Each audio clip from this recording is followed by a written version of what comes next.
that is launched out to deep left field. Big fly for Mike Trout, 1-0 Halos. Ground ball to second base, Red Heaple falls down, picks it up, fires the first. The Angels have no hit the Seattle Mariners. That is drilled out to left field. The Angels are going to have a 1-0 lead. Anthony Rendell with a big fly, his third. Hey guys, I'm Alex Curry. This is Joe Adele here with the Los Angeles Angels. Brendan Marsh. This is Chris Rodriguez. And you're listening to the All Angels Podcast.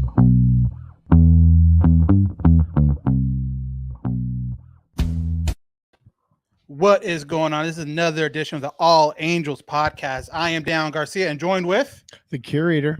And we are back at Halo Haven, first time back since opening day. And if you've been following us on our social media feed, you've been getting little glimpses of the Haven. And soon enough, I'm sure we'll put a video together to kind of put it out there officially. So, Astros series just ended earlier today. We were recording this Tuesday night. And per normal, we're trying to do it after every series. So let's get into this quick two-game series with the Astros. Obviously, it kicked off Monday night with Jose Quintana taking the mound. Unfortunately, the Astros got up early, really early, 3-0 in the first. And when that happened, Chris, what was going through your mind? I don't know. I meant 3-0 against the Astros, especially what they did to the A's. Oakland, like, actually, I wasn't too I wasn't scared. Oh, okay. And then based off the comeback power that we've seen recently, with I'm like, Chicago, that's just a little. That's pretty crazy though. Like, I don't know about you, but it seems like in the past, I've never felt that confident about a team coming back, especially as late as the Angels have. I mean, years past 3-0, you're like, game's over. Let's bullpen game. Now let's see if it gets to like 7 or 8 by the end of the day. Yeah, just the chemistry right now is clicking for sure. Oh, definitely. So, like I mentioned, Astros up early in the first, 3-0. They ended up getting up to 4-0 in the fourth, but then this man gets his first home run of the year. Which is trying to do just the opposite normally. High fly ball, deep left field. Oh, 27, does it again. We're not worthy. We're not worthy. So like I mentioned, that is Mike Trout's first home run of the season, brings it to 4-1. And a few batters later, we have some more offensive power from New Angel. The Angels have runners at first and second. Iglesias ready to bat. Off the end of the bat, dumps it into left center field for a base hit. Rendon easily hurries on around. There's another run back. 4-2. So they bring up the 4-2. At this point, Chris, how you feel about this offense and how it's producing? Yeah, like we said, like, I don't think there's really any lead that's not like, that you can't come back from. Even the game that they lost, what was it on Friday night, they were down quite a bit. Right. And they showed some signs of coming back. Yeah, they didn't pull it off, but just knowing that you have a lineup in the middle that's so just, and then the lineup is deep. I feel like the lineup is deeper than it's ever been. There's not really a place even towards to... I mean, when you're showing Iglesias, I mean, like the guy led the AL last year in a short season in batting average, and he's batting, 6 or 7, somewhere around, right around there. So if you have that, and then you have like a Stassi who all of a sudden is like an offensive juggernaut now, like where did this come from? So stuff like that, like I feel like there's some confidence there and you could feel it. Like there's a little swag, a little chip. Yeah. And I mean, we talked a little bit about Ohtani. We'll get to that next game, but whoa. Yeah, exactly. Who are these guys? Right. I like it. It's great to feel that, have that kind of confidence as a fan, definitely for sure. And this guy, Justin Upton, singles in the fifth to get the score to 4-3. And even when Upton is producing like he is, I mean, like you mentioned, that just adds so much depth to that lineup that about Trout, about Rendon, Ohtani, obviously you make a mistake, he could take it over the wall. Fletcher's going to get on track and get on base. But when you start talking about Walsh, obviously, and Upton and Iglesias, this is crazy that this lineup is going to be, pretty powerful for a while now. And then, I mean, just a few years ago when we got Upton, we're like, whoa, Upton. Yeah. Off a pretty solid year with the Detroit. And he's a top he's like MVP candidate at some points of his career. Yeah. And so to have that guy and you're not even counting on Upton. Yeah. And then so whatever Upton can produce and he's looking pretty healthy. Like last night when he came through with that, that sacrifice. Right. Sacrifice fly. It's all about productive outs. Productive outs. And that's something I don't feel like we've done for a while. Right. It's always, and even too, going back to the Friday night game, Albert comes up with two guys on, and you're thinking in your head, "Oh crap! Here comes a double play." He ends up putting the ball over the fence. Yeah. So, it kind of breaking those kind of molds is what's going to help this team definitely throughout the year. But that wasn't it. The bases were loaded for newcomer again. Dexter Fowler, kind of what we mentioned, probably is that not weak link, but probably the number 9 guy, probably the guy that you fear the least in that lineup. But I was seeing a bunch of Dexter Fowler hate online, and then all of a sudden. He does this. Nobody out. Dexter Fowler, base hit left field. They're going to stop Iglesias. It's a 5-4 game. Fowler gets it done. And just like we mentioned, Fowler gets another run to bring it within 1. So now we're looking at a 4-5 game. This 8th inning, and this you could just kind of feel it building. Obviously, the 8th inning has been the Angels' friends for a while for this season. It seems like I think before today's game. I think they scored like 9 runs in the 8th inning for the first what would have been 5 games. That's insane. Like football where it's like fourth quarter, exactly. Inning, R inning. Exactly. So then almost like what you're mentioning, productive outs. Next play, Fletcher grounds into a fielder's choice, but Iglesias scores, and then eventually that ties the game. And then the hottest man, I think, on the Angels, correct me if I'm wrong, does this. Walsh, he the hero last night. Chance to do it again tonight.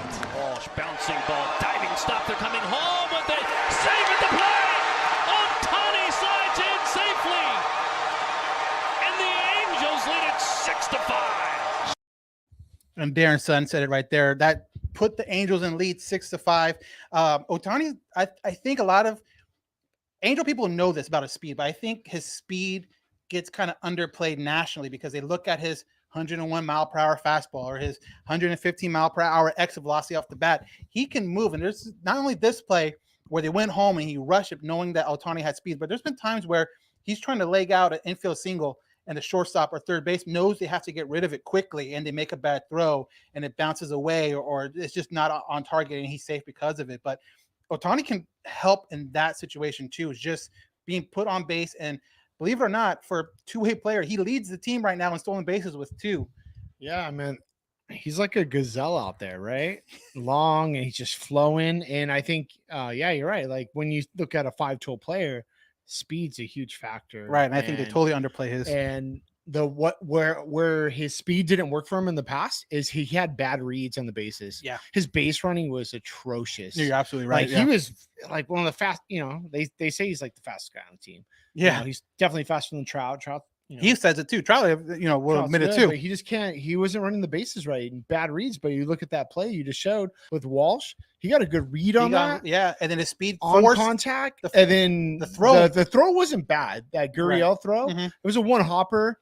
But the catcher, yeah, you're right. You feel like you have to make it quick. It's bang, bang, and that's a difference maker right there. So. Yeah, absolutely. So again, that leads that changes the tide of the game. Now at 6-5 Angels. Rendon comes in again, producing runs, sack fly, brings the game to 7-5. And that extra run, I always like having a 2-run lead going to the 9th. I don't like those 1-run leads.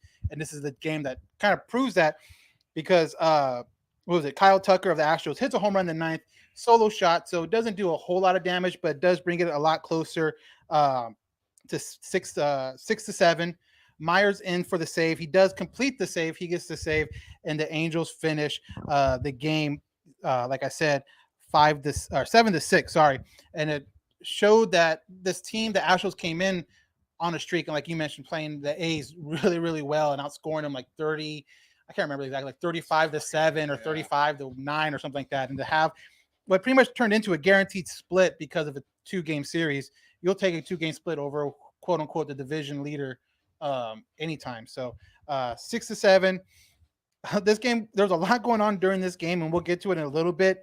The fans, but yeah, exactly. We'll get to that in a bit. So after that game, obviously today's game was a afternoon game, 1:00 game, a getaway day. Dylan Bundy on the mound. had a really good opening day start. We were here watching it, very respectable. Got taken out a little bit early, but we kind of figured that was due to just starting the season and a limited pitch count. But this game, he went full Bundy, I guess you want to say. 6 innings, 4 hits, 10 strikeouts, and 102 pitches. So it looks like he's pretty stretched out and ready to roll for the whole season. Angels get up early on this play. High drive, crushed to left field. Good. Wow!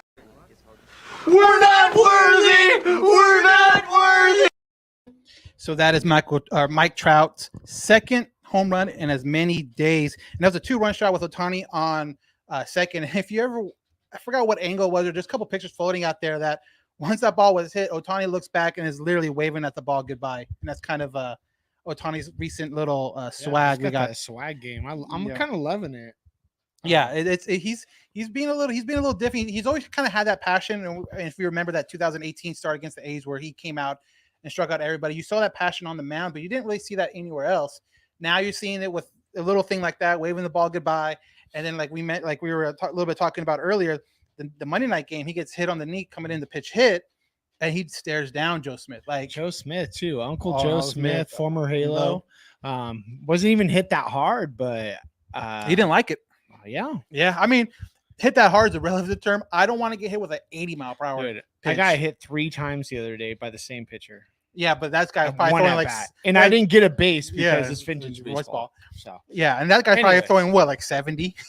Maybe. Yeah, exactly. All I know is it hurts. My arm hurts right now. Yeah, so even if it's at 85, I mean, no one likes to get hit, especially after Ohtani's kind of. Yeah, but it's good to see Trout get going. It's not like we had a doubt that. No, and it's funny part is though he has had a good season up to this point, but then after the Monday night game, he says, "Oh, my swing's close," and then he comes out and first inning gets that 2-run home run. Yeah, you think Jared Walsh was kind of happy for a little bit, like home run leader on the team. Him and Ohtani kind of taking that early lead. Yeah, exactly. But more home runs than Mike Trout.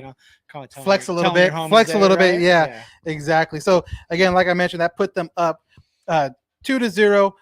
Only blemish really on Dylan Bundy was in the second inning. I mean, it didn't last long. He gave up back-to-back home runs to a couple of Astro players, and that obviously tied it at 2. But Dylan Bundy was dealing the rest of the game. He kind of settled down, and he looked really, really good this game. Dylan wheels and deals. Outside corner. That's strike 3. That's Wyatt Earp. Second and third, 1 out. Comes through in the clutch. Pop up, punch out. Dylan Bundy getting it done. And that's our friend Mark Gooby on the call. So again, Bundy had a great day. 2 home runs that he gave back to back were the only blemishes on his line. So it was stayed tied 2-2 all the way to the 9th, where Raciel Iglesias comes in, non-save opportunity. And it's kind of funny talking about him. When we were here opening day and he got that save, we were kind of blown away by that. Dude, lights out, came in, dealt real quick. Nobody anybody on. Crazy stuff. Just like filthy. We haven't seen that for a while. Right. And that was our conversation. That's more like a K-Rod kind and that was of dude. Yeah. And that was our kind of conversation was, man, when was the last time Angels had a legit closer like this with stuff like that, and like you mentioned, it's probably K-Rod or like, even Houston. K-Rod, Percival. Houston Street was crafty. I don't remember him necessarily as being a guy that would dominant. Right. Yeah, but he would get you out. He was a pitcher. This guy seemed like he could throw and pitch, and just kill it. Well, unfortunately, he went in on Friday's game, non-safe situation, gives up a couple runs there. And then he comes in this game, again, non-safe situation, and gives up a 2-run home run to Carlos Correa. Again, probably the guy that the fans least want to give up that home run to. But he gives up a 2-run home run that puts the Astros up 4-2. But unfortunately, that's how the game ended, 4-2. Split, not terrible. Again, when you go 4-2 against 2 teams that are favorite to win their division, the White Sox and the Astros, I mean, you'll take that every time. Oh, yeah, For sure. Yeah, and I mean, you kind of mentioned it too on opening day about the Angels winning opening day, but just to talk about a little bit about how they always seem to struggle at the beginning of the season. I mean, if you look at the back end of the season, when you miss, the wild card by a game and a half or a game, it's all right now.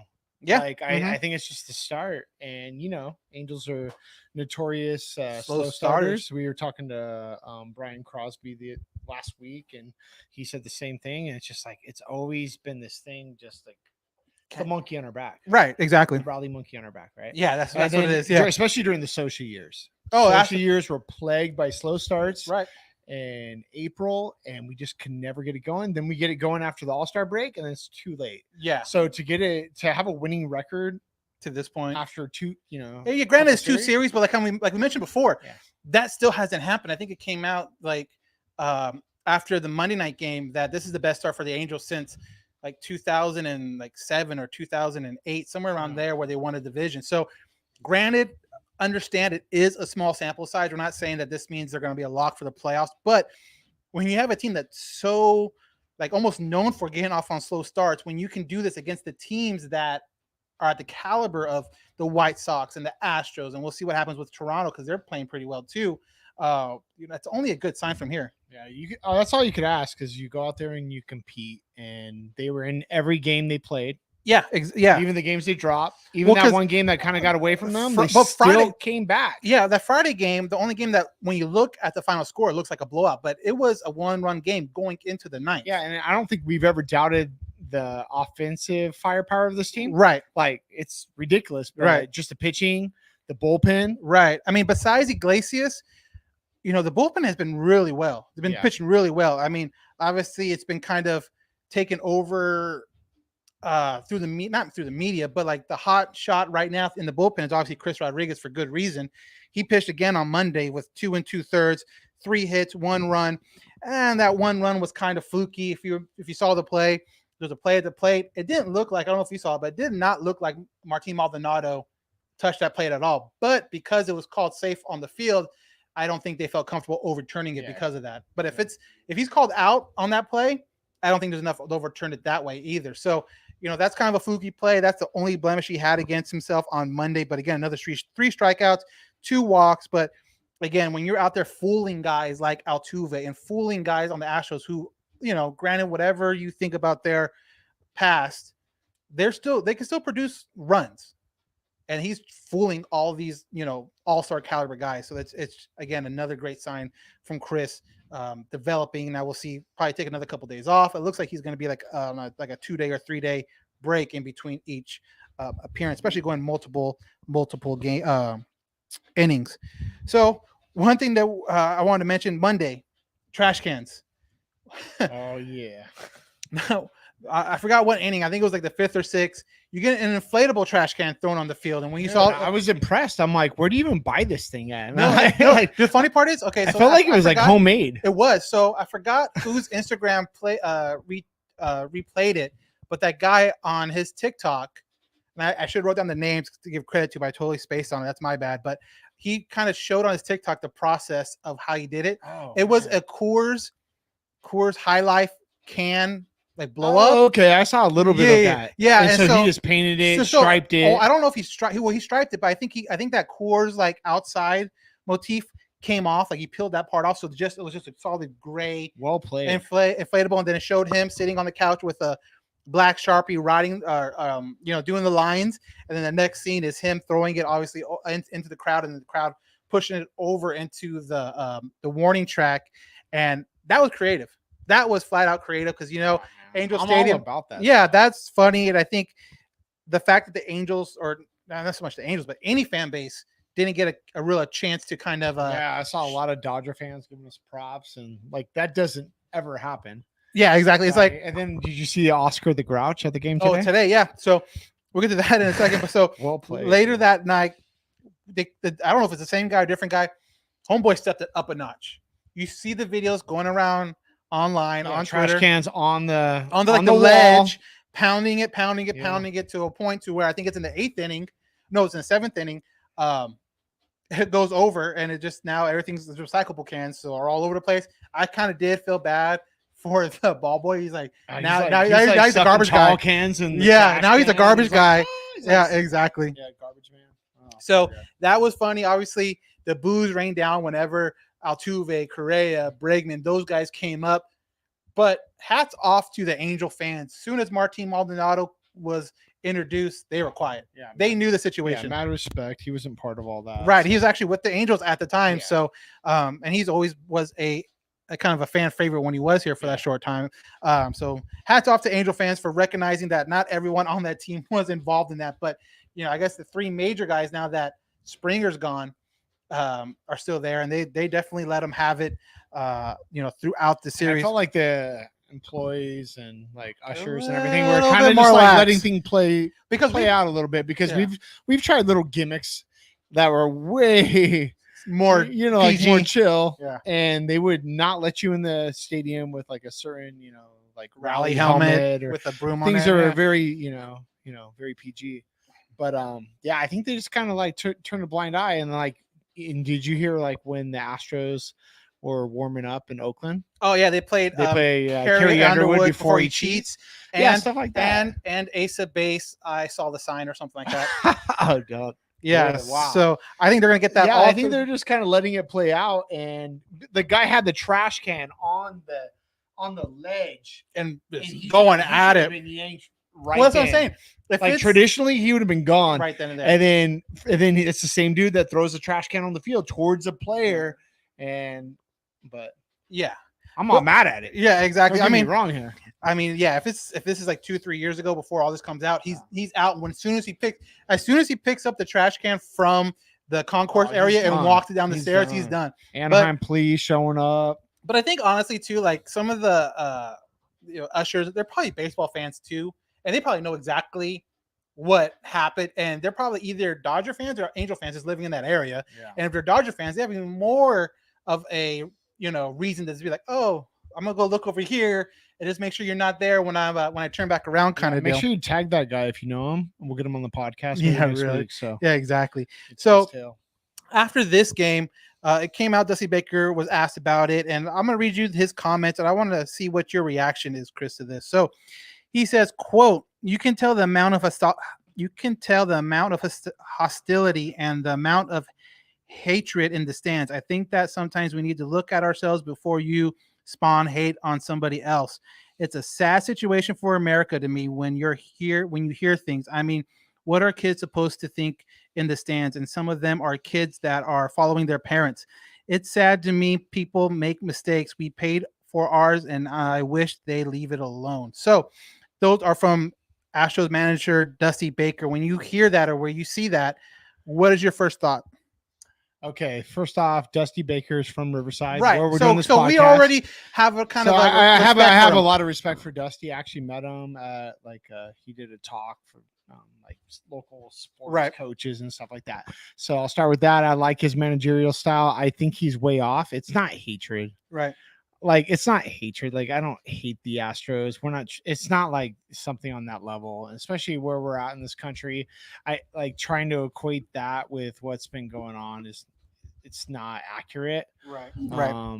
I think it's just it's part of fandom, right? Fans have always heckled, cheered on people. Like they used to, like when Darryl Strawberry would come and play the Angels and he was like in right field, they'd be like, Darryl. Yeah, exactly. Darryl, right? Throw batteries in New York at right fielders.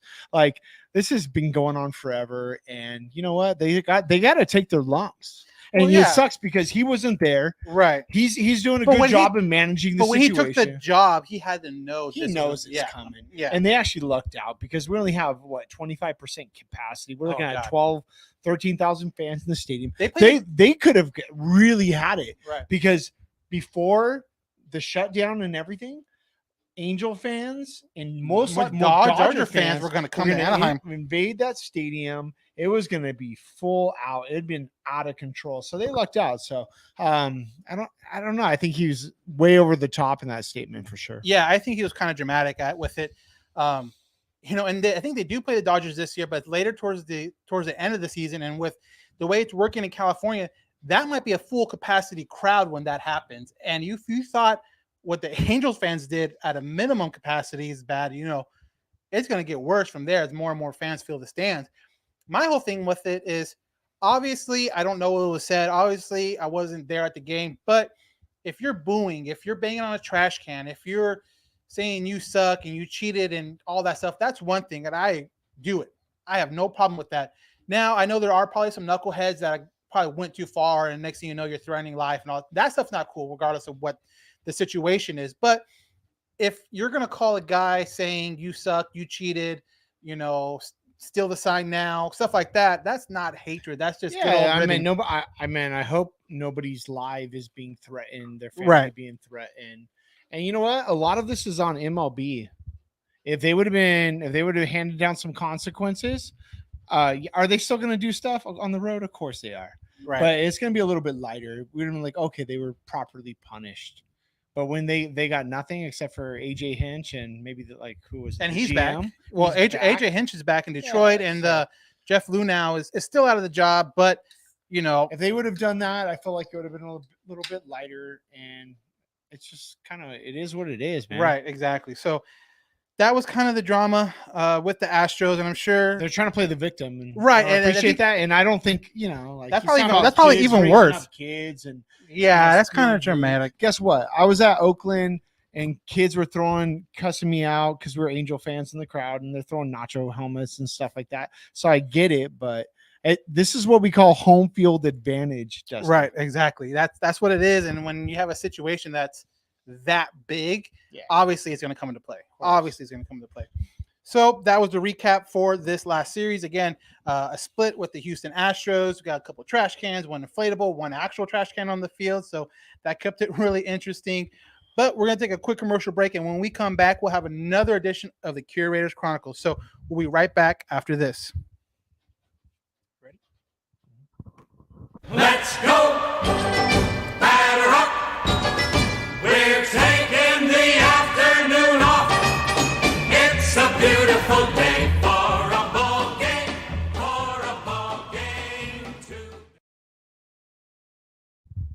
It is indeed a beautiful day for a ball game. I think in Anaheim, it must have been maybe like 65, 70 every day. I did not know why.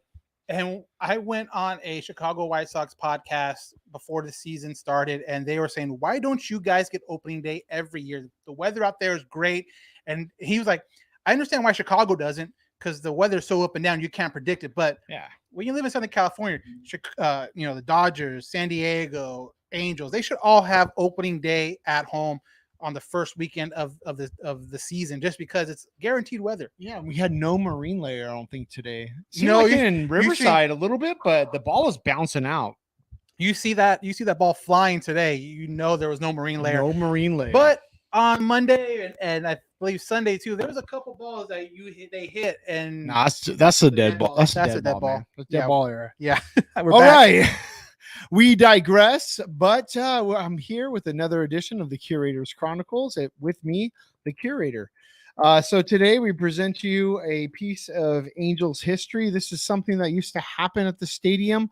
I don't know exactly when they would have this game, but they had an old timers game. Every year it was on the calendar. It was a promotional thing. So either before or after the game, they'd bring back Angels greats in which they would play kind of more like a baseball / kind of softball game, right? And maybe even some players from other teams. A lot of other teams do that too, like the Dodgers do it, the Yankees do it. Like you hear other teams with, honestly, like Dodgers and Yankees have really good pass. Not quite, Angels aren't quite to that level, but it'd still be cool to see some of the older guys. They used to do it for years. They'd have people such as like Bo Belinsky, like Albie Pearson, right? Rick Reichart. So all these greats that you've heard their names, Angels history, but this is something that kind of stopped in I want to say the 90s. That's unfortunate. But anyways, I present you a trophy that was given out to a participant in the game. I don't know who this was given to, but if you can see that, if you're watching online, but this is a trophy that says California Angels, Anaheim Stadium, July 15th, 1990. So it seems like it was almost paired with kind of the All-Star game or right after it, but it's the old timers game. And so thinking about it, what if we brought this thing back? Yeah. So fast forward 2000, 50. Trout. Trout. Albert's like 75. Oh, Albert won't be able to walk. He's 75 by now. He can barely walk right now. So we did it today. Do you think? Say we have Tim Salmon. Does Tim Salmon go deep? Does he go deep for his 300th? Only if it's does it count? Does it count? Only if it's off of Troy Percival. Yeah, I mean, think that'd be about cool. the guys that would play now, like Weaver, Troy, GA. Hopefully, I would hope you get the vast majority of that O2 team out there. Yeah, that'd be awesome. Like, a reunion, right? So obviously, you probably wouldn't get everybody because everyone kind of has their own schedule. But if you get like Salmon, Anderson, Erstad, Eckstein, Gloss. Look at Gloss. What's he doing? Benji, his brother's on the staff. Jose can put a name in. You saw the announcement yesterday at Inland Empire. Jack Howell, former Angel, is the manager. Oh, nice. Yeah, so I'm pretty hyped about that. So, yeah. I think it'd be a cool concept. I just played in an old timers game. It's called Vintage Baseball. Because you guys are all old timers. Yeah, anybody that's like hovering around 40, 35 to 40. They're out there. Unless you're Dominic, kill a ball. Yeah, I was actually on first base. I walked 7-pitch walk. Right? There you go. So that's what it takes. That's how you earn it. Yeah, vintage baseball, seven balls, you get a walk. I didn't want to walk. Nobody digs that, right? Right. I wanted to swing. I'd rather Chicks don't dig walks. So I'm on first base. I'm leading off. This guy on the Paris Prospectors, right? Right. He goes, "Hey man, you look familiar. Are you on the All Angels podcast?" I'm not making this up, right? The new big time. And Chris. I was like, well, we had a memorial game for John. Right, exactly. And he's like, I was like, yeah, I'm on there sometimes or whatever. He's all, yeah, I've seen you. And it was weird because we played against the guy before, but yeah, I don't know. It just shows you the reach of the podcast for sure. We got our feelers out in Paris. You know what? Shout out Paris. Big time in Paris. Thank you. Yeah, there you go. Shout out to Paris. Not Paris, France, but Paris, California. Paris, California. And if you've ever been to one or the other, there's a huge difference. Yeah. Yeah. So, anyways, that's we'll wrap up another edition of the Curators Chronicles. Until next time. Let's go, batter up. We're taking the afternoon off. It's a beautiful day for a ball game, too. So obviously that is Chris, the Curator Johnson, with another Curators Chronicle. So let's kind of talk about this first week for a little bit. Kind of what we mentioned, slow start has usually been the past. Now it seems like they have kind of given a good shot in the arm, if you will, with what's going on in today's world to the fan base. And they seem to be really, really electrified by this. What are you seeing on social media with fans and everything right now? Man, just like looking back from this year to last year, I think fans, just seeing people posting photos at the stadium. Yeah. Just the experience. I know it's not the same, but we're seeing just people more into it. Just more conversation going on. Right. I feel like it was just, just sad last year. We had baseball, but it was like kind of tepid and you don't know how to react because no one's there. It's all fake crowd noise. It's kind of like distance learning in the school setting. Yeah. Right. So you have they're there, but are you there? Right, exactly. How much are you there? So just the community and just getting back in, even though the concession lines I heard were horrible. Opening day. I heard opening day. They're talking like 2-hour lines. So, you mentioned that me and my wife went to the Friday game, so the day after opening day. And it wasn't bad. Like, honestly, my wife kind of mentioned it a little bit that she kind of liked it because of the fact that when you sit down in your little quote unquote pod, we had a 3-person pod for the two of us. There was no one directly in front of us. There was no one directly behind us. There was some, we were close enough to the aisle. There was no one to my right. And then my wife to my left. There was probably about 4 seats before the next party was there. So it's kind of nice to kind of be spread out and not have to worry about being so crowded. But another thing too, with the concessions, everything was kind of not pre-ordered, but they pre-ordered it online and then you had to go pick it up. So I think they fixed that from opening day because I was hearing the same stuff you were hearing as far as lines taking forever, and I ordered something in the 2nd inning and didn't get it till the 6th inning or 7th inning kind of deal. So for me, we ordered ourselves fairly early before first pitch, so I don't know if that helped at all, but I think they kind of fixed it a little bit, and hopefully as the season goes on, it gets better. So if you have an experience with the stadium or games, because I know a lot of people are going out, we're seeing a lot of videos on social media Let us know how you like it. If you don't like it, if you want to see him change some things, let us know. We'll talk about it on the podcast. But I mean, I can't wait to go out. I mean, it was great to see baseball again in person. Granted, they didn't win that game, but it was just great to kind of see the sights and the smells and the PA announcer and the sound of the bat on the ball. But we're definitely gonna have to work our way out to the Angel Stadium once again sometime this year. So, with also all these new things going on this season, another new thing is our buddy now Darren Sutton on the call. About a week into it, obviously Sunday's game, he wasn't on the call with Matt V and A-Rod for ESPN. But overall, this last week, how have you thought he's done calling games, and how do you enjoy it? Do you not enjoy it, or how do you feel? I like it. I feel like he puts a lot of research into the game with the anecdotes. You could tell it's very apparent. I think people are just so used to 10 years Victor. of that, that back and forth. Right. And so to reintroduce that, and then all of a sudden, like, Jose Moto's in the mix, and then it's like, how many people we got up there?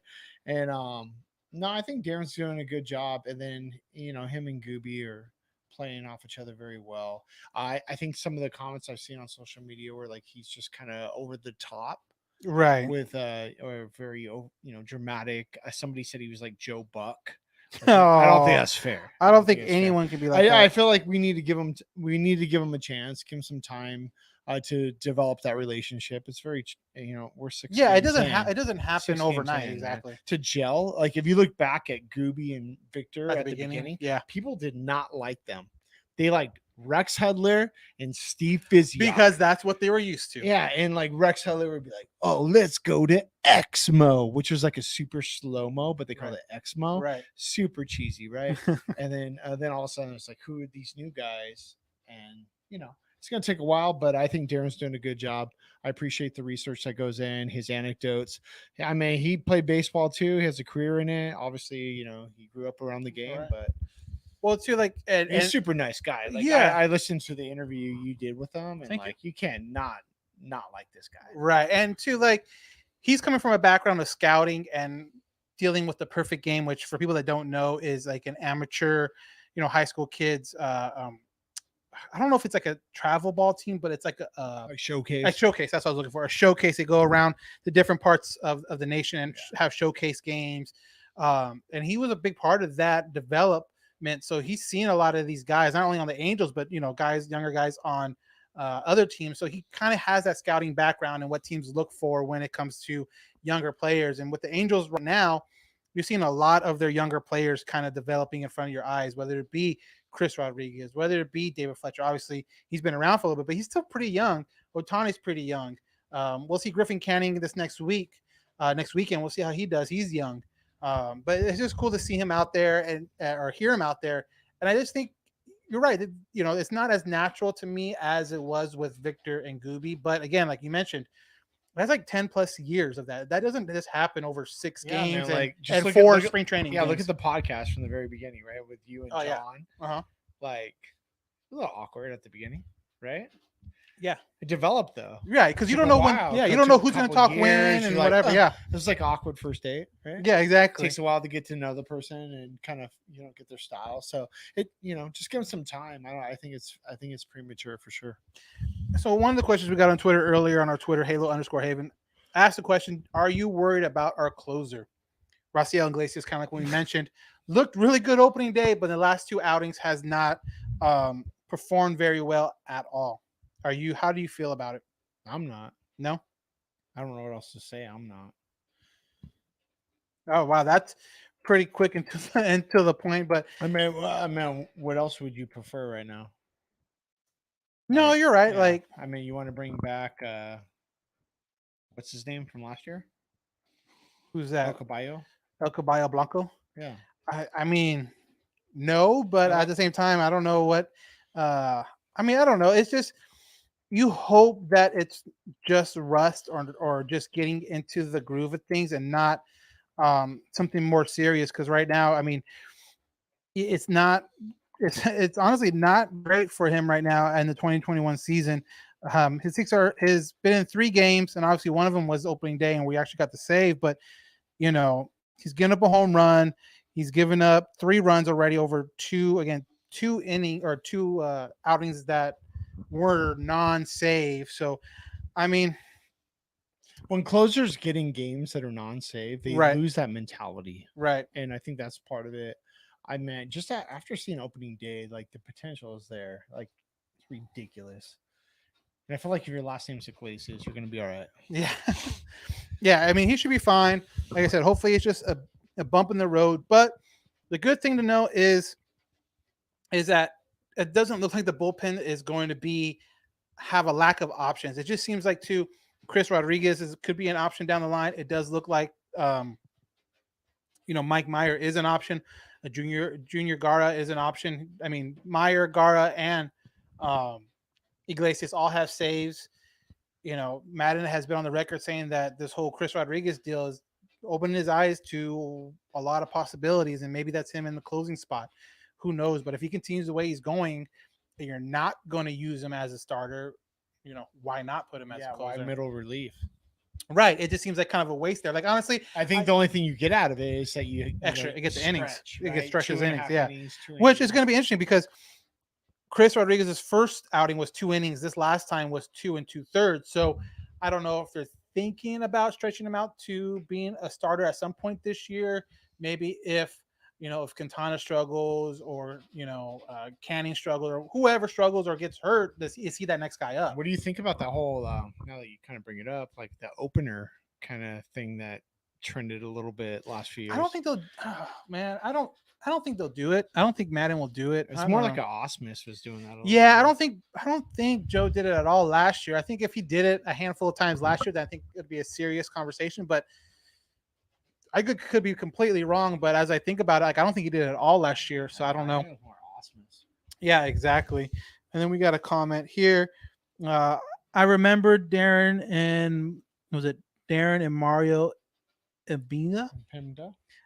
So I was excited to hear he was back. So again, that's Darren when he was on the radio side of the Angels before. He went into the play-by-play at other teams. So that is kind of it for the podcast today. Again, we talked about the first week in baseball, Angels baseball. Today is Tuesday. They will be off tomorrow, Wednesday, and then after that, they will be playing Toronto in Florida. I know it's kind of weird, but Canada, I guess, isn't letting. This is crazier than the Los Angeles Angels of Anaheim. Yeah, they're the Toronto Blue Jays of Florida right now. Yeah, Tampa. No, Derlin or whatever. I don't know how to say the city. Whatever. It's by Tampa. I know that because Joe Madden said he was very familiar with the area because he has a home in Tampa and stuff like that. Yeah. So they're going to be down in Florida at their spring training facility. I guess they've upgraded a lot of things, the lights and facilities for this reason. They're going to be there until I think May.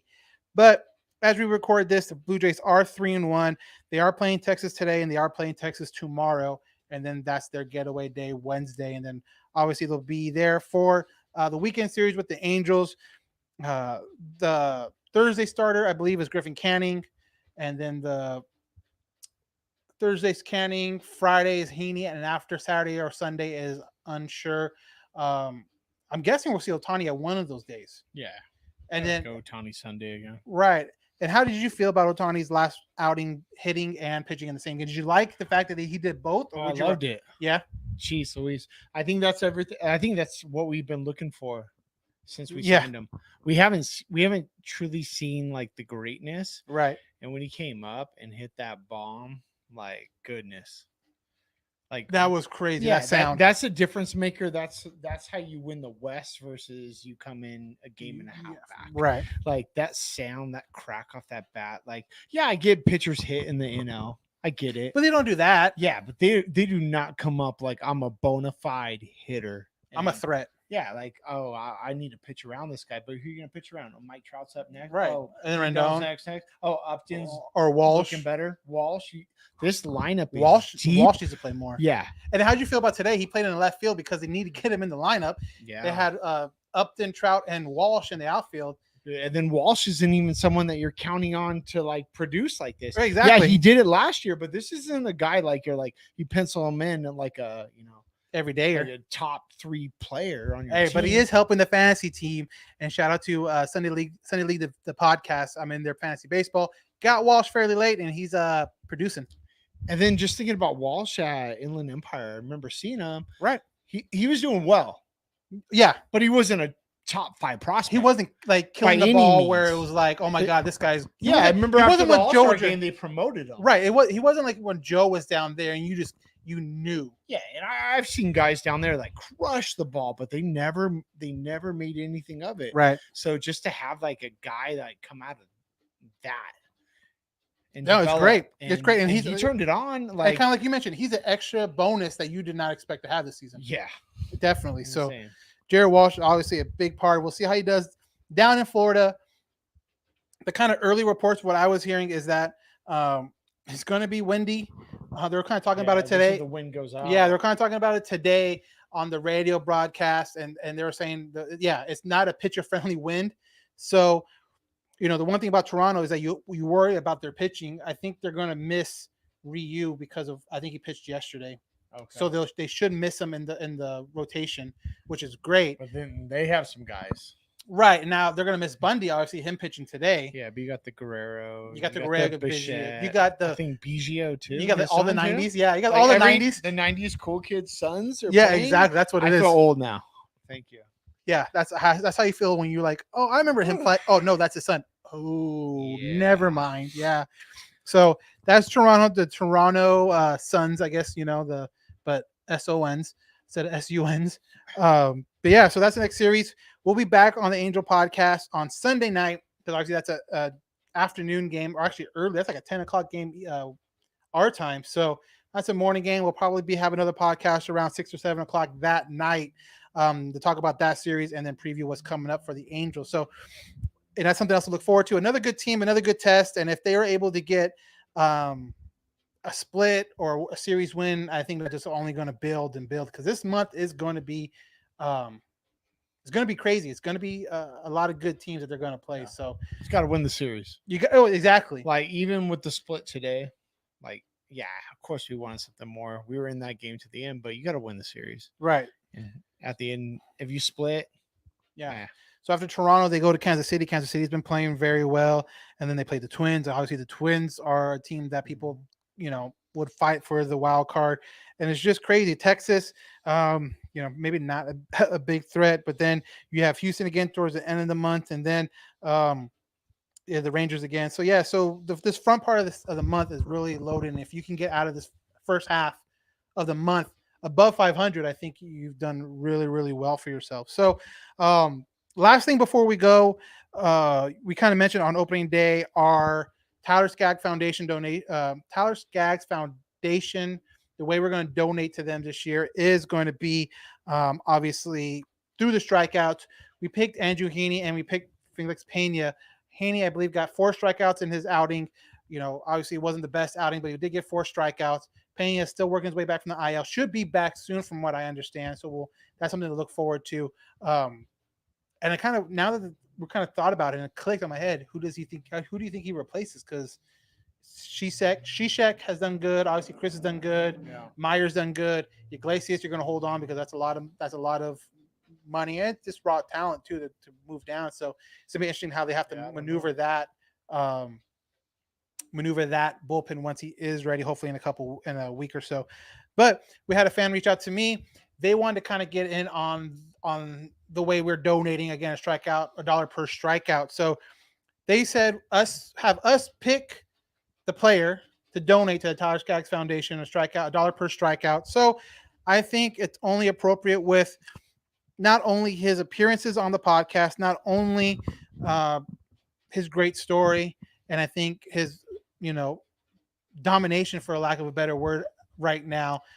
But so I guess the third horse in this race is going to be Chris Rodriguez. So we're going to have Andrew Heaney, Felix Pena when he comes back, and Chris Rodriguez. So we're going to add up those 3, and that's going to be our number for the donation. And obviously the fan. You want to sponsor like Bundy or like an Ohtani? And it doesn't even need to be $1. Like if you wanted to do a quarter per strikeout, like, or whatever did works you ever for do you. like a jogathon as Oh, a yeah. kid, Yeah, right? uh-huh. And then Yep. you tell your neighbor like, oh, I don't run very well, right? Like my leg hurts. I'm like, I have like, arthritis, childhood arthritis, and all of a sudden you go out there and do that jogathon. You put up like 100 laps. Yeah, exactly. And then you go to the neighbor and they're like, oh, I don't know if I have. Let me check. I don't know if I have $500. Yeah. But yeah, sponsor away. Sponsors a different guy, any guy. Just kind of make whatever your own rate, whatever it's going to be. But make it healthy. Yeah, there's nothing fun. better than delivering a big check. Yeah, that was great. That was like cool. I said, in Santa Monica in front of the mural. Yeah, there's no, just looking back at all the stuff we did with Angels baseball, that's got to be top 5.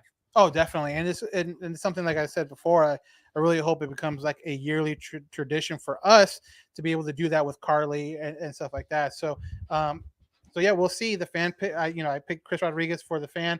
Chris, a 5-time appeared on the podcast 5 times. Is that our number 1 appearance? It's either him or Brandon, truthfully. And honestly, Red or Gooby, maybe. Gooby, yeah. If we're going straight athlete, it's probably either him or Brandon. I would have to go back and look. For sure. I know Chris has been on 5 times. Adele probably like twice.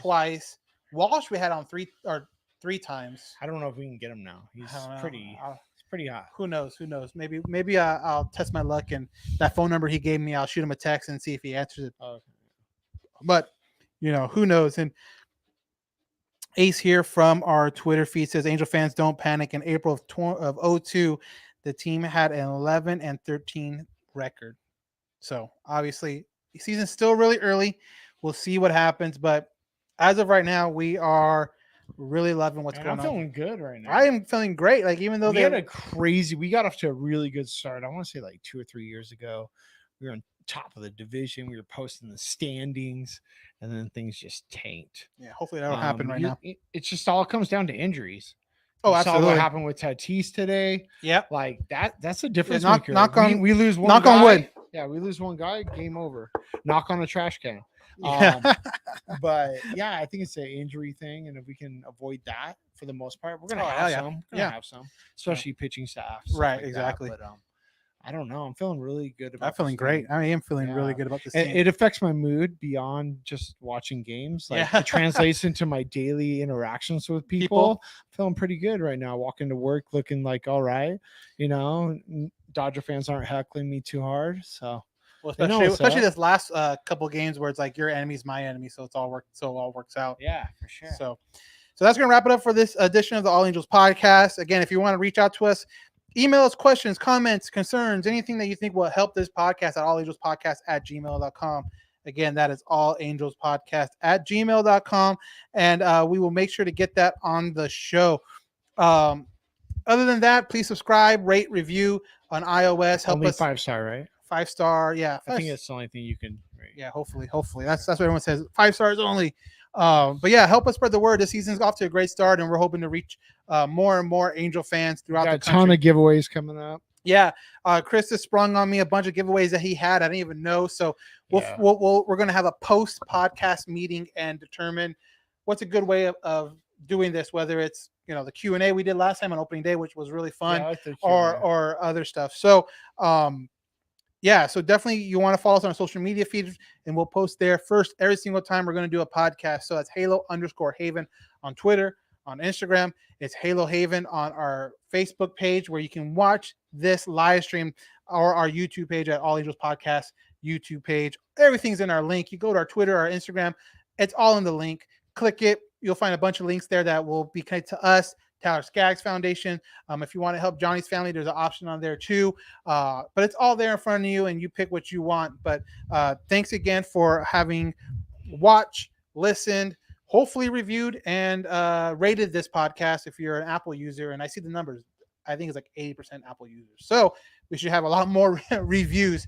But we're enjoying it. Season's off to a great start. We're hoping it continues, and we'll be back Sunday to review the Blue Jay series and kind of look ahead to that Kansas City series. So I am Dan Garcia. That is the curator. And we will talk to you next time on the All Angels